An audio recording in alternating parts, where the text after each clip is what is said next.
अस्सलाम वालेकुम व्यूअर्स, उम्मीद है आप लोग खैरियत से होंगे। माइक्रोसॉफ्ट एक्सेल कंप्लीट कोर्स के एक नए ट्यूटोरियल में मैं आप सबको खुशामदीद कहता हूँ। अल्हम्दुलिल्लाह हम आहिस्ता आहिस्ता एक्सेल के तमाम अहम फंक्शन सीखते जा रहे हैं और आज हम एक ऐसे लॉजिकल फंक्शन के बारे में बात करेंगे जो तकरीबन हर ऑफिस में इस्तेमाल होता है। पिछली क्लास में हमने एंड फंक्शन सीखा था। इस फंक्शन यानी एंड फंक्शन में रिजल्ट हासिल करने के लिए तमाम कंडीशंस का ट्रू होना लाजमी है, लेकिन अगर आप चाहते हैं कि सिर्फ एक कंडीशन भी पूरी हो और रिजल्ट हासिल हो जाए तो एक्सेल हमें एक और ताकतवर फंक्शन जो है वो फराहम करता है जिसे आर फंक्शन कहते हैं। आज की क्लास में हम आर फंक्शन को आसान उर्दू ज़बान में प्रैक्टिकल एग्जाम्पल के साथ स्टेप बाय स्टेप सीखेंगे। अभी हम जान लेते हैं कि आर फंक्शन क्या है। तो आर फंक्शन एक लॉजिकल फंक्शन है जो एक वक्त में एक या एक से ज़्यादा कंडीशंस को चेक करता है और अगर दी गई कंडीशंस में से सिर्फ एक कंडीशन जो है वो ट्रू हो जाए तो एक्सेल का रिजल्ट ट्रू आता है, और अगर तमाम कंडीशंस फॉल्स हो तो रिजल्ट फॉल्स आता है। यानी दूसरे अल्फाजों में हम कहें तो आर फंक्शन में सिर्फ एक कंडीशन का सही होना काफ़ी होता है। यहाँ पे सिंटेक्स की वजाहत कुछ इस तरह है कि हम आर फार्मूले में से जो मतलब अगर हमने कोई रिजल्ट निकालनी है आर फंक्शन के जरिए से तो सबसे पहले हम इक्वल लिख लेते हैं, उसके बाद हम आर फंक्शन डाल देते हैं और उसके बाद लॉजिक 1 और लॉजिक 2 डाल देते हैं। और अगर इन दोनों में से कोई भी लॉजिक जो है, कोई भी कंडीशन जो है वो क्या हो, सही हो, तो हमारे साथ रिजल्ट आएगा ट्रू। और अगर हमारे साथ दोनों जो कंडीशंस हैं ये लॉजिक 1 और लॉजिक 2 ये दोनों कंडीशंस अगर गलत हो तो फिर हमारे साथ रिजल्ट जो है हमारा फॉल्स आएगा। तो इसका सिंटेक्स क्या है, लॉजिक 1 में हम पहले कंडीशन को जाहिर करते हैं और लॉजिक 2 में हम दूसरे कंडीशन को जाहिर करते हैं। इस तरह आप अपनी मर्जी के या अपनी ज़रूरत के मुताबिक मज़ीद कंडीशंस भी शामिल कर सकते हैं। चलो इसको बेहतर तरीके से समझने के लिए हम माइक्रोसॉफ्ट एक्सेल का एक प्रैक्टिकल एग्जांपल तस्वर कर लेते हैं। फर्ज करें हमारे पास स्टूडेंट का डेटा मौजूद है और जिसमें एक कॉलम में हमारे पास स्टूडेंट के नाम है, बी कॉलम में मार्क्स है, सी कॉलम में अटेंडेंस है और डी कॉलम में हमने क्या करना है, रिजल्ट निकालनी है। रिजल्ट कैसे निकालनी है उसके लिए हमारे पास रूल है। रूल क्या है, हमने रूल बनानी है कि मिसाल के तौर पर हमारे स्टूडेंट के जो मार्क्स हो वो 50 हो या 50 के बराबर हो तो स्टूडेंट जो है वो एलिजिबल होगा स्कॉलरशिप के लिए।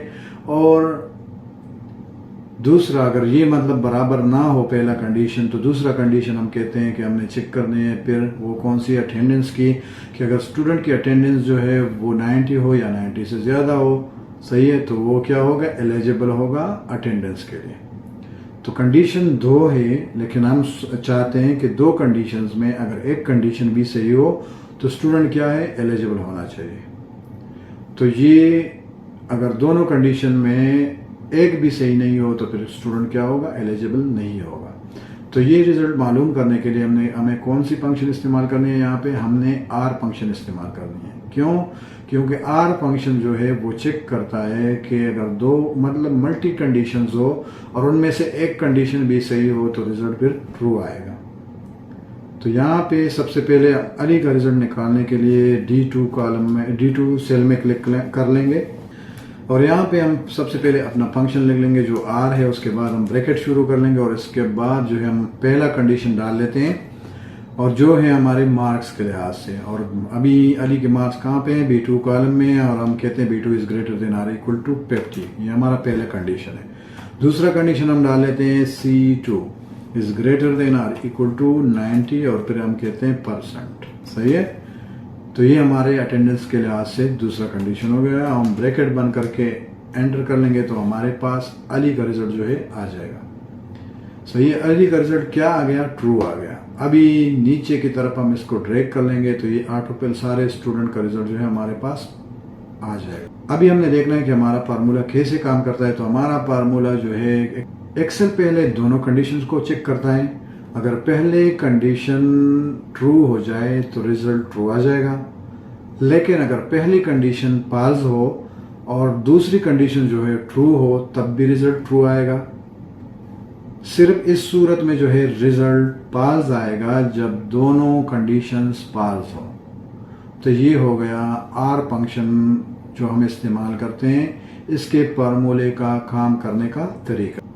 चलो अब समझते हैं कि आर फंक्शन के साथ हम इफ फंक्शन को कैसे इस्तेमाल करें या इफ फंक्शन के साथ हम आर फंक्शन को कैसे इस्तेमाल करें। तो अगर हमारे पास ट्रू या फॉल्स दिखाने के बजाय हम अपनी मर्जी से कोई टेक्स्ट दिखाना चाहते हैं, इसी सूरत में हम क्या करेंगे, आर फंक्शन को इफ फंक्शन के साथ इस्तेमाल करेंगे।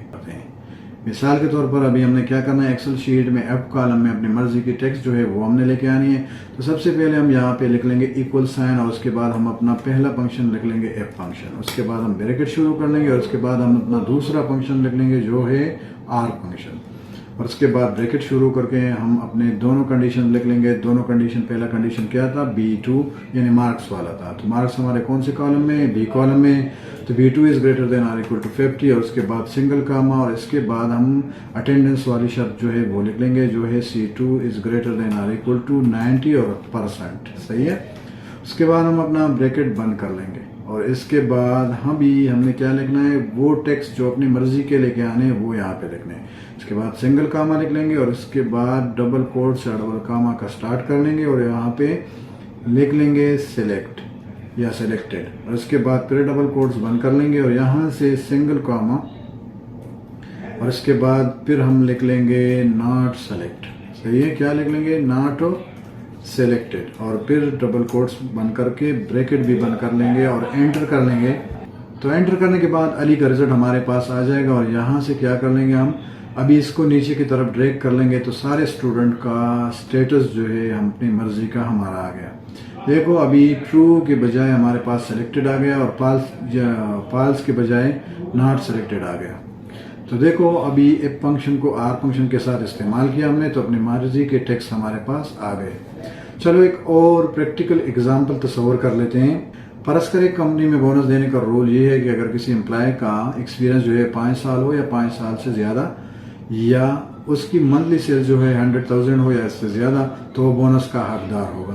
तो ये रिजल्ट निकालने के लिए हम कौन सा फार्मूला इस्तेमाल करेंगे, आइए अपने इस शीट पे चलते हैं जो जहाँ पे हमारे पास ये एम्प्लॉयज का डेटा मौजूद है। तो अभी जोन सी एम्प्लॉय के हमने रिजल्ट लेके आनी है तो क्या कर लेंगे, हम उसी एम्प्लॉय के बोनस वाले सेल में हम आ जाएंगे जो हमारे पास है D2।